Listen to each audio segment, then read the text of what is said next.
The ranch stretched across 14,000 acres of Montana's most valuable grazing land, worth an estimated $340 million, according to the last agricultural appraisal. Ironwood Legacy wasn't just a cattle operation, it was a vertically integrated empire.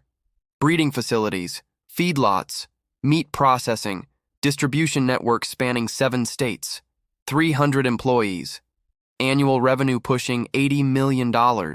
And for the first time in 5 years, Marcus Ironwood was leaving it in someone else's hands. "Dad, I really don't think this is a good idea." Marcus stood in the main office, watching his father Griffin review operation schedules with the kind of focus that had built this empire 40 years ago. Griffin Ironwood was 73, weathered and lean, with hands that still bore calluses despite a decade of delegating most physical work. He looked up from the paperwork, eyes sharp beneath white eyebrows. "You don't think I can handle my own ranch for 10 days? It's not your ranch anymore, Dad. It's mine. Has been for 5 years since you retired." "Retired?" Griffin made the word sound like a disease. "I'm breathing, Marcus. That means I'm working." Marcus's wife, Claire, entered the office, elegant even in ranch-appropriate clothing, her tablet showing their flight itinerary to Costa Rica. Behind her, their 2 sons, both in their early 20s, carried luggage with the resigned efficiency of children who'd grown up wealthy but not spoiled. "The car's ready," Claire said gently. "We need to leave for the airport in 20 minutes. Marcus turned to his sons. "Owen, Carter, you both understand the situation?" Owen, the older at 24, nodded. He was finishing his final year of veterinary medicine at Montana State, spending summers at the ranch more out of obligation than interest. His real passion was small animal medicine, urban practice, as far from cattle ranching as possible while still staying in the field. Carter, 22, was in his 3rd year of law school at Northwestern. He'd made his position clear since high school. He appreciated his family's business but had zero intention of joining it. Corporate law in Chicago was his destination, not Montana mud and early mornings. "Grandpa's capable," Carter said diplomatically. "It's 10 days, not 10 months. But Owen looked worried. "Dad, Grandpa hasn't run active operations in years. What if something happens with the breeding stock? We've got Maverick in isolation for the demonstration next week." Maverick. The name hung in the air with appropriate weight. A massive Angus bull, 5 years old, 2,600 pounds of perfect genetics and terrible temperament, worth $400,000 as breeding stock, potentially worth millions if they could prove his offspring carried his exceptional traits. But he was aggressive, unpredictable, and currently being held in the specialized handling facility, awaiting transport to the university research program that would study his bloodline. "Nothing's going to happen," Griffin said firmly. "I handled bulls before you were born, Owen, before your father was born. Maverick stays in isolation, gets fed on schedule, transport picks him up Friday. Simple."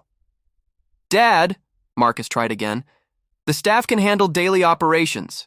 You don't need to." "I want to." Griffin's voice carried the authority that had built Ironwood Legacy from a modest ranch into an agricultural empire.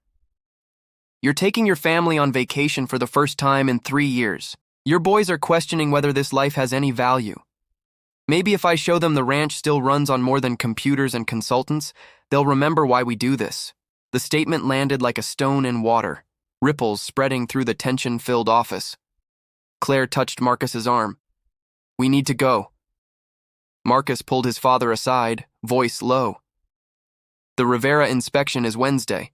The USDA compliance review is Thursday. The breeding protocol meeting is Friday morning before Titan's transport. I've left detailed notes on everything. I know how to run a ranch, son." "This isn't the ranch you ran.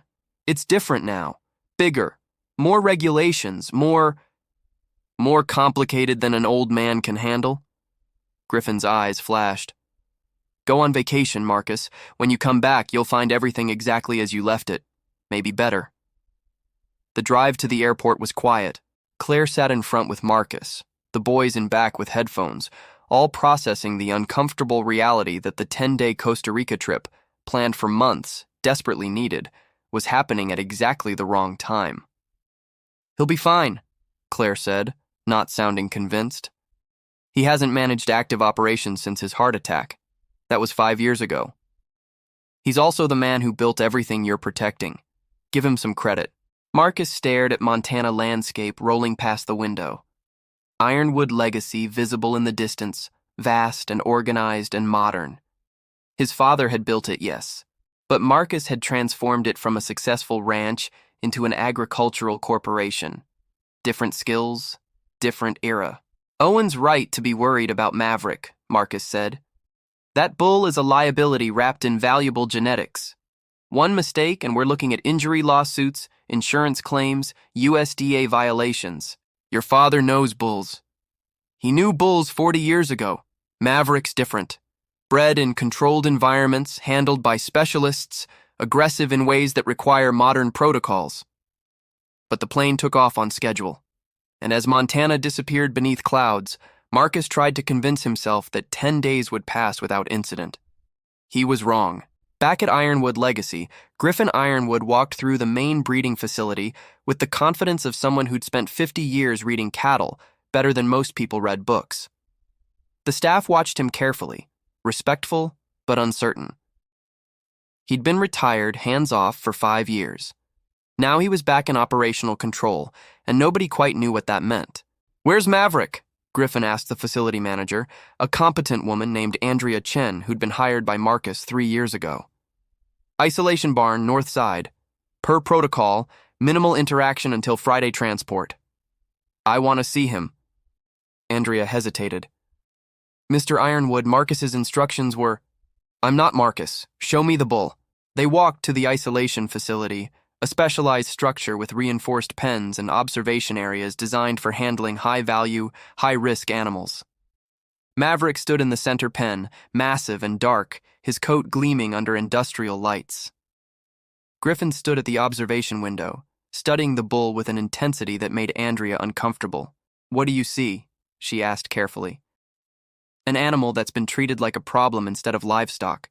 Griffin's voice was matter-of-fact. "How long has he been isolated?" 6 weeks. Standard protocol for aggressive breeding stock awaiting research placement. 6 weeks alone in a pen designed for safety, not living. No wonder he's aggressive. "Mr. Ironwood, these are industry best practices. Marcus implemented them based on—" "I know what Marcus implemented, and I know what makes a bull mean versus what makes a bull defensive." Griffin turned from the window. "Maverick's transport is Friday morning?" "Yes, sir, 7 a.m. pickup. Until then, he's my responsibility. I'll check on him daily." Andrea made notes, clearly planning to inform Marcus the moment she could. But Griffin was already walking away, his mind working through problems his son had solved with protocols, while Griffin solved them with understanding.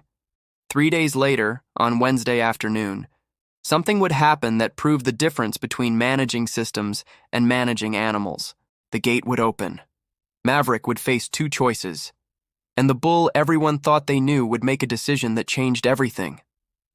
But for now, Griffin Ironwood walked his ranch in the evening light, feeling the weight of 10 days ahead and wondering if his son had forgotten that before there were protocols and systems and regulations, there was just a man and his cattle, understanding each other in ways that couldn't be written in manuals. The land stretched before him, vast and familiar. Somewhere in those carefully designed facilities, Maverick waited. The bull nobody wanted to handle. The animal worth a fortune, but treated like a loaded weapon. Griffin had built this empire on instinct and attention. Marcus had grown it with strategy and systems. In 3 days, they'd all learn which approach actually mattered when the gate opened and choices had to be made. Griffin had been walking the isolation barn daily since Monday, each visit earning disapproving looks from Andrea Chen and concerned messages to Marcus that went unanswered in Costa Rica's spotty cell service. But Griffin didn't care about protocols or corporate messaging chains. He cared about understanding the animal everyone had decided was dangerous. Maverick wasn't mean. He was defensive. There was a difference that 50 years of cattle experience taught you to read in posture, in eye movement, in the way an animal responded to proximity. Mean bulls attacked, defensive bulls protected themselves from environments they couldn't control. 6 weeks of isolation had made Maverick hypersensitive to any change, any movement, any perceived threat.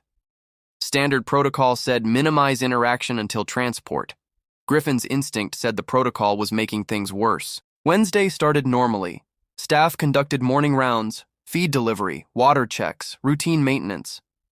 Griffin spent the morning reviewing breeding schedules with Andrea, both of them maintaining professional courtesy while fundamentally disagreeing about animal management philosophy. The Rivera inspection went well, Andrea reported at lunch. USDA compliance review tomorrow should be straightforward. Maverick transports Friday morning, 7 a.m. sharp. Has anyone actually spent time with that bull besides feeding him through safety barriers? Mr. Ironwood, he's classified high risk. Protocol requires... I know the protocol. I'm asking if anyone's tried treating him like livestock instead of a bomb. Andrea's expression showed the careful restraint of someone managing upward. With respect, sir, Marcus implemented these protocols after consulting with 3 different animal behavior specialists. Maverick's aggression isn't hypothetical. He injured 2 handlers at his previous facility because they tried to force him into situations he couldn't understand. You handle an intelligent animal with respect, not just procedure. The conversation was interrupted by shouting from the isolation barn. Both of them stood immediately, professional disagreement forgotten in the face of obvious emergency. They reached the barn to find 3 staff members clustered near the south entrance, where a delivery truck sat with its rear doors open. Feed pallets were stacked incorrectly, blocking the maintenance corridor. Who authorized delivery through the south entrance? Andrea demanded. New driver, one of the staff explained, frustrated. Didn't follow the route map. Now we've got feed blocking the emergency corridor and he can't back the truck out without hitting the fence post. Griffin assessed the situation quickly. The delivery truck had created a bottleneck. To clear it, they'd need to move the feed pallets through the only available path, which ran directly past Maverick's isolation pen. We'll have to move him temporarily, Andrea said, already pulling out her radio to call the specialized handling team. How long until they get here? 20 minutes. They're doing maintenance on the north facility. Or, Griffin said, we move the feed now and solve the problem in 5 minutes instead of turning it into a production. Mr. Ironwood, we can't just walk past Maverick's pen with equipment. The protocol... Andrea, I respect your competence, but I've been handling cattle since before you were born. That bull's defensive, not suicidal. If we move calmly and give him space, there's no issue. Andrea hesitated, caught between corporate liability concerns and the practical reality that Griffin was technically in charge while Marcus was gone. If something happens, I take full responsibility. The decision made, Griffin directed the staff to begin moving feed pallets through the corridor running parallel to Maverick's pen. The isolation facility was designed with double containment, the pen itself, then a wider corridor with observation windows, then the exterior access route. Standard operations kept everyone in the outer corridor, viewing Maverick through reinforced glass. But the delivery truck blocking had eliminated that option. To move the pallets, staff would have to use the inner corridor, 15 feet from Maverick's pen, separated only by steel rails. Move slow, Griffin instructed. No sudden movements. Talk normally. Show him we're not threats. The first 2 pallets moved without incident. Maverick watched from his pen, alert but not agitated. His massive head tracked the movement, ears forward, but his posture remained neutral. Then the 3rd pallet caught on an uneven floor tile. The staff member, young, nervous about proximity to the expensive, dangerous bull, jerked the pallet free with more force than necessary. The wooden base scraped against concrete with a sharp, sudden sound that echoed through the barn. Maverick's head came up sharply, his entire body tensing. Easy, Griffin said quietly, but the damage was done. In the observation room, Andrea watched through the glass as Maverick began pacing his pen with the kind of compressed energy that preceded bad decisions. Griffin, we need to stop. Call the handling team. But Griffin was already moving closer to Maverick's pen, his posture deliberately calm, hands visible, voice steady. It's all right, boy. Nobody's here to hurt you. What happened next would later be analyzed in incident reports, reviewed by insurance investigators, and debated by 3 generations of Ironwood family members. But in the moment, it was simply a gate malfunction at exactly the wrong time. The isolation pen had 2 gates, the primary entrance facing the corridor and a secondary rear gate that opened to a small outdoor exercise yard, unused for 6 weeks per protocol. Both were electronically controlled, fail-safes designed to prevent accidental opening.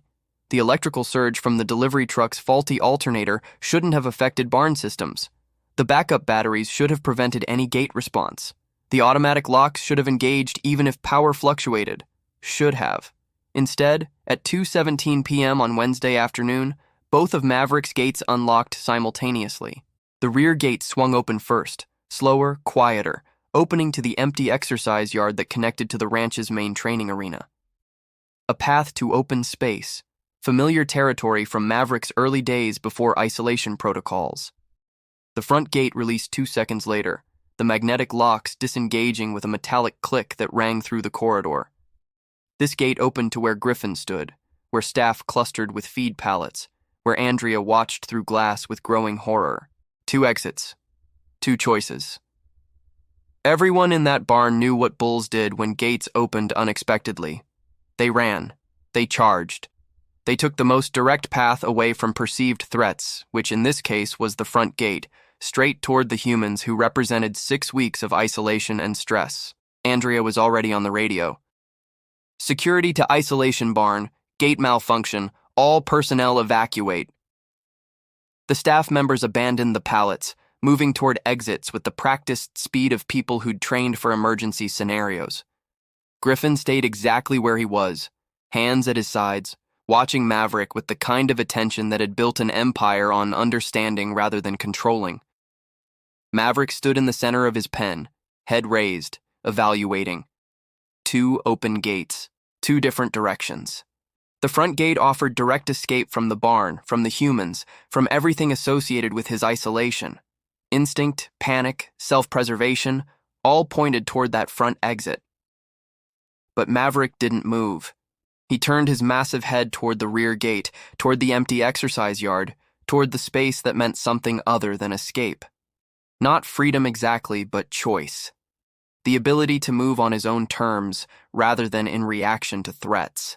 "He's thinking," Griffin said quietly, voice carrying to Andrea in the observation room. "Everyone stay still. Let him decide." Maverick took 1 step toward the front gate. Staff tensed, preparing to run. Then he stopped. His head swiveled to the rear exit. Then back to the front. Measuring. Considering. For 30 seconds that felt like 30 minutes. A $400,000 bull stood between 2 open gates, while an empire's worth of protocols and insurance policies hung in the balance. Then Maverick walked. Not charged, not stampeded. Walked, deliberately, calmly, through the rear gate into the exercise yard.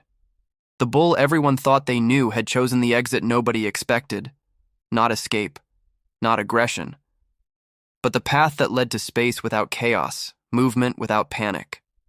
In the observation room, Andrea lowered her radio slowly. "He walked away?" "He chose," Griffin corrected, already moving toward the exercise yard's external entrance. "There's a difference." Outside, Maverick stood in the center of the exercise yard, 50 square feet of open air, the first unconfined space he'd occupied in 6 weeks. He wasn't running, wasn't destroying anything, just standing, head raised, breathing air that didn't taste like industrial barn ventilation. Griffin approached the yard's fence carefully, maintaining distance. "Easy, boy. Nobody's forcing you anywhere." Maverick's eyes found Griffin's. For a moment, the massive bull and the elderly rancher regarded each other with mutual assessment. Then Maverick lowered his head and began grazing the sparse grass at the yard's edge, as if violence had never been part of his vocabulary. Andrea arrived at the fence, breathing hard. "This doesn't make sense. He's classified aggressive. The specialist said—" "The specialists never gave him a choice," Griffin said. "They decided what he was and built protocols around that assumption. But nobody asked what happens when you give an intelligent animal options instead of restrictions." In Costa Rica, Marcus's phone finally found signal long enough to download 47 messages from Ironwood Legacy staff, each one more urgent than the last. By the time he'd read the first 3, Maverick was calmly occupying the exercise yard while Griffin Ironwood sat on a fence rail, watching the bull with the satisfied expression of someone who'd just won an argument that hadn't been spoken aloud. The gate had opened. 2 ways out. And the bull nobody understood had chosen the one that proved everything Griffin had been trying to tell his son for 5 years. Protocols managed systems, but understanding managed animals. What happened next would determine whether that lesson cost them everything or saved what mattered most. Marcus's phone vibrated through dinner, messages stacking faster than he could read. Claire watched his face drain of color. What's wrong? Maverick's gates malfunctioned. Both opened. Marcus stood, already dialing. He's loose. Is anyone hurt? Nobody's hurt. That's what doesn't make sense.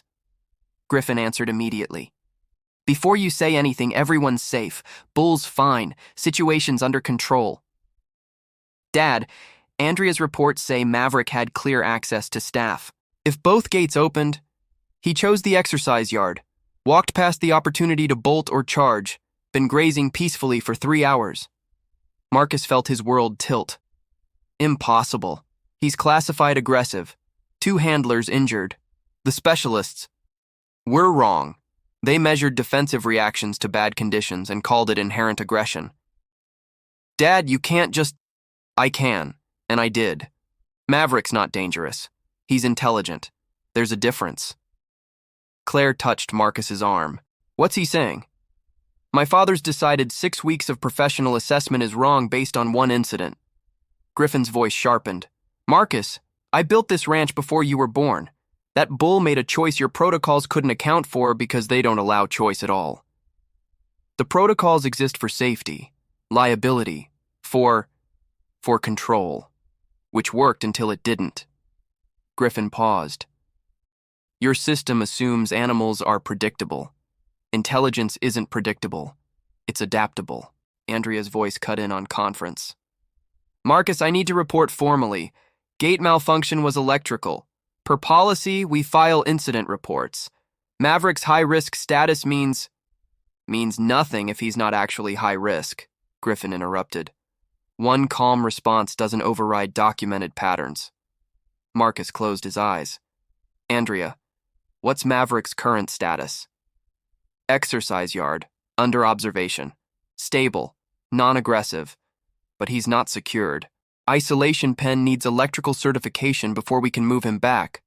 Friday's transport still scheduled, but nowhere appropriate to hold him until then. Put him back in isolation with manual locks. Can't. Insurance requires electronic verification for high-risk animals. Manual violates liability coverage. Move him to holding pen 12. He's classified for specialized facilities only. Marcus felt the trap. Every protocol designed to manage risk was now creating it. Dad, we're in an impossible position. Can't secure him per protocol, can't transport until Friday, can't reclassify without weeks of documentation. So stop fitting him into your system and adapt the system to him. That's not how operations work. It's how ranching works, before everything became compliance documentation and corporate liability. The argument was old, fundamental, never resolved. Marcus built systems. Griffin trusted instinct. What do you want me to do? Come home early? Override Andrea? Throw out protocols? I want you to trust I haven't forgotten how to handle cattle just because you modernized the operation. Claire leaned close. The boys are listening. Marcus glanced over. Owen and Carter at the bar, both aware something significant was happening. His sons, one studying to leave ranching, one planning to abandon it, watching their father navigate generational collision. Keep Maverick in the exercise yard overnight. We'll figure out tomorrow. Already planning on it. He's calm, secure, happier than he's been in weeks. After hanging up, Marcus sat heavily. Claire waited. My father just proved my entire operational philosophy wrong with one malfunctioning gate. Or proved both approaches have value depending on context. That's not how corporate liability works. Maybe it should be. Owen appeared. Dad, is Grandpa okay? He's fine. Gate malfunction. Nobody hurt. Maverick? Chose not to be aggressive when given the opportunity. Marcus heard bitterness in his voice, which apparently makes me wrong about everything. Carter joined them. So the bull everyone said was dangerous, wasn't? Or was, and changed? Or was never dangerous, just poorly managed, depending on whose assessment you trust. Owen looked thoughtful. In vet school, they teach behavioral issues in large animals are usually environmental before dispositional. Your grandfather would love to hear that. Maybe he's not wrong, Dad. Marcus met his son's eyes. If he's right, it means I've been managing based on flawed assumptions for 5 years. Or, Claire said gently, it means animals are more complex than systems account for, which isn't failure. It's reality. Friday, transport would arrive, decisions had to be made. But Wednesday night, Maverick grazed peacefully while 3 generations reconsidered what they knew about control, intelligence, and the difference between managing systems and understanding life. Griffin woke at dawn, habit from 50 years of ranching. The exercise yard lights showed Maverick lying peacefully. First-time staff had seen him rest in weeks. Andrea arrived at 6 with coffee and concern. Mr. Ironwood, we need to discuss Friday. Transport still scheduled? Yes, 7 a.m., but Marcus called. He wants video documentation before transport. Insurance requires it. Griffin studied the bull. He's calm, stable, exactly what he should be when treated properly. Marcus isn't convinced one day proves anything, because he measures with data instead of observation. Griffin sipped coffee. Get Owen on video call. 10 minutes later, Owen's face appeared on Andrea's tablet, concerned from Costa Rica. Grandpa, Dad said you wanted to show me Maverick. I want you to watch. Really watch. Griffin approached the fence slowly. Maverick's head came up, tracking. See his response? Alert but not agitated. Exactly. Now watch. Griffin climbed the fence with careful movements. Grandpa, wait! Owen's voice carried alarm. Andrea stepped forward, stopped at Griffin's raised hand. Griffin entered the exercise yard. Maverick stood, massive and powerful, but ears forward, posture neutral, eyes focused but not hostile. Easy, boy, Griffin said quietly, approaching at an angle. Nobody's going to hurt you. Maverick watched. 30 feet, 20, 10. Griffin stopped at 5 feet, hands visible. You're not mean, are you? Just tired of being treated like a weapon. Through the tablet, Owen's voice was tense. Grandpa, that's a high-risk animal. Documented aggressive behavior. Documented defensive behavior in bad situations. Griffin extended his hand slowly. Maverick's nose lowered, sniffed, assessed. There's a difference. The bull allowed Griffin's hand to rest on his massive head. Brief but significant. How is that possible? Owen breathed. Because your father built a system assuming animals can't choose different behaviors when conditions change. Maverick was aggressive when treated aggressively. Now he's calm because he's given space and respect. Andrea recorded everything. The video showed what protocols said was impossible. Supposedly dangerous bull accepting human contact without restraints. Griffin stepped back, exited calmly. Maverick returned to grazing. Owen, you're studying to be a veterinarian. What does your training say? Owen was quiet. That behavioral patterns aren't fixed traits. They're responses to environments. Change environment, change behavior. Can you explain that to your father? I can try, but transport's tomorrow. University's expecting Maverick. Contracts are signed. Then we have until tomorrow to figure out if sending him away is still right. After the call, Andrea turned to Griffin. What are you thinking? That Marcus built an operation that can't adapt when assumptions change. Maverick's not the animal we thought. System doesn't allow for that. We can't just cancel transport, legal obligations. I'm talking about reclassifying. Maverick's not high risk anymore, if he ever was. Reclassification takes weeks, behavioral assessments, reviews, or it takes Marcus admitting his father was right. That afternoon, Marcus called from the airport. We're coming home, landing tonight. You don't need to cut your trip short.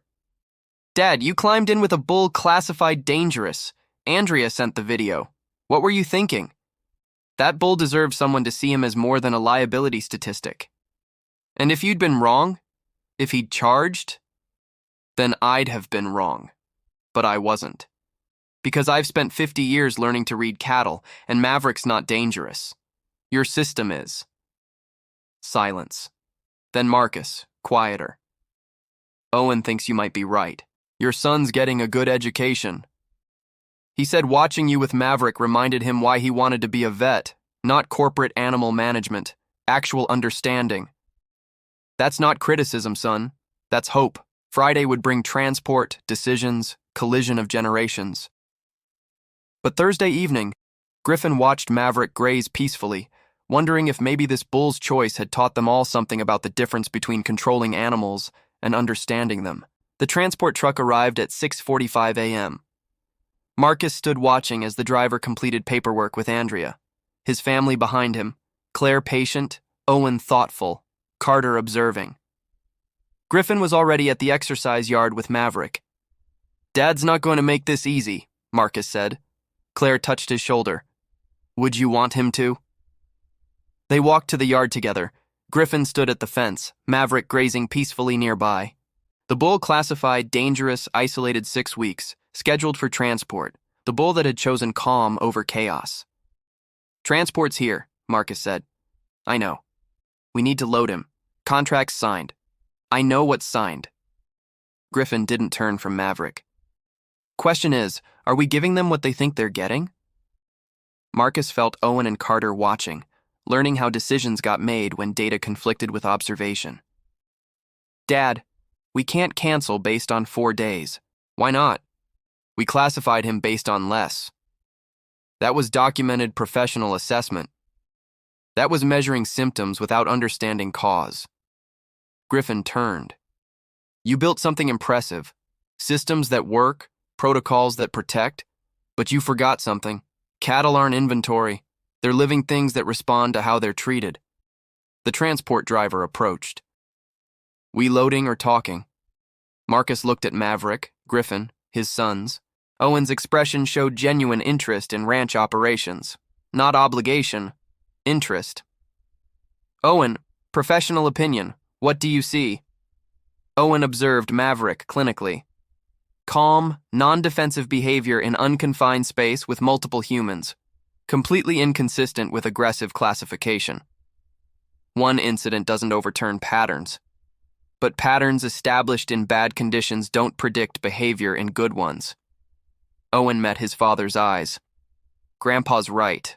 We measured defensive reactions to isolation and called it inherent aggression." Carter surprised everyone. From legal standpoint, transporting under false pretenses creates liability. If Maverick's not actually high risk, the contract's based on misrepresentation. Marcus stared. "You're taking Grandpa's side?"